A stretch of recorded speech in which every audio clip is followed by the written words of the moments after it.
Bulan Ramadan tiba, Lebaran juga makin dekat. Ini artinya pengeluaran rutin juga pasti akan bertambah. Mulai dari buka puasa bersama, beli tiket pulang kampung, beli baju baru, dan bagi-bagi THR untuk sanak saudara.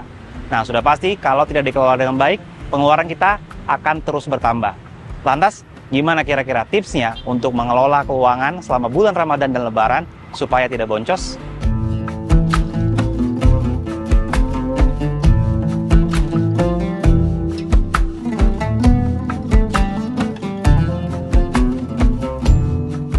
Udah mulai planning sih, dan udah mulai nyiapin juga kalau mau buat Lebaran. Udah tentunya, karena udah deket lagi kan. Biasanya nyiapinnya buat apa? Peruntukannya gitu. Yang pertama pasti kayak baju persiapan hari raya gitu ya.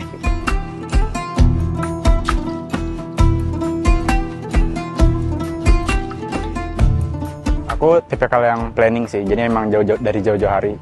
Cuman tetap nunggu gajian dulu biasanya. Nah, ntar pas udah ada gajian, baru nyusun dibudgetin buat Lebaran. Kalau aku saat ini masih hamin 1 bulan sih paling kayak nyisihin gitu.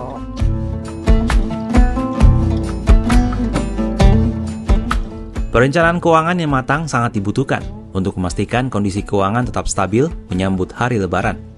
Hal ini diungkapkan perencana keuangan Eko Endarto. Itu harusnya seperti itu. Kenapa? Karena kita tahu Lebaran itu kapan, tahu. Ya kan? Terus diskonnya kapan kita tahu, THR masuk kapan pun kita bisa perkirakan. Jadi harusnya kita nggak berhutang ketika Lebaran. Kenapa? Wong Lebaran ketahuan tahun lalu. Berarti kalau kita mau beli baju baru harusnya bisa disisihkan dari tahun lalu uang yang disiapin.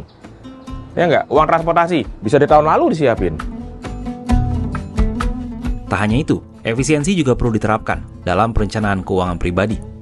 Mulai dari menetapkan skala prioritas dan juga tujuan menggunakan dana Lebaran. Kalau memang tujuan kita pingin Lebaran dan pulang, maka itu menjadi tujuan target kita. Maka apa? Ya mau nggak mau kita harus mengurangi tadi. Kalau kita ukur bahwa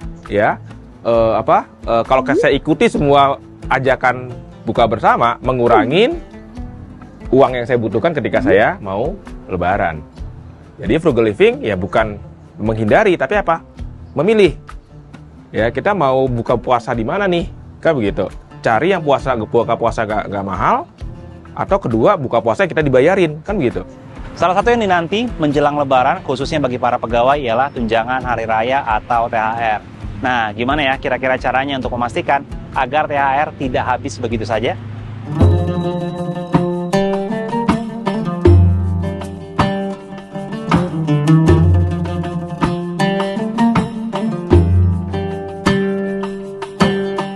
Ya ada buat kayak bagi-bagi ke ponak-ponakan, terus juga kayak buat ngasih-ngasih ke saudara-saudara, buat belanja baju gitu lah.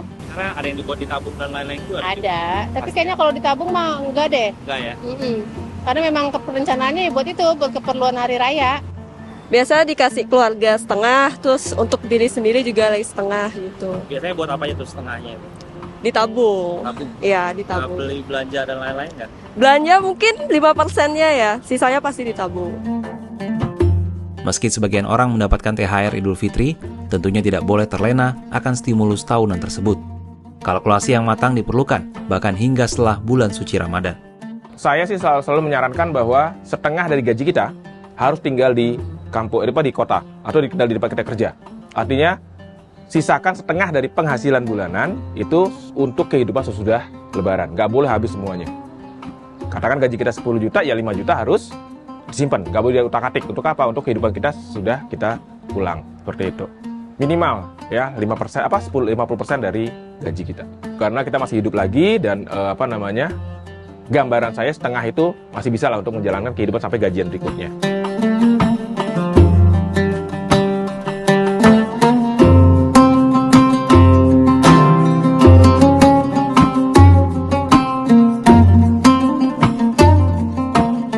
Jika persiapan sudah matang, prioritas sudah ditetapkan, dan bijak menggunakan dana, maka sahabat Kompas akan ada mayem untuk menyambut Lebaran. Nah gimana? Apakah sahabat Kompas sudah menyiapkan dana untuk Lebaran nanti?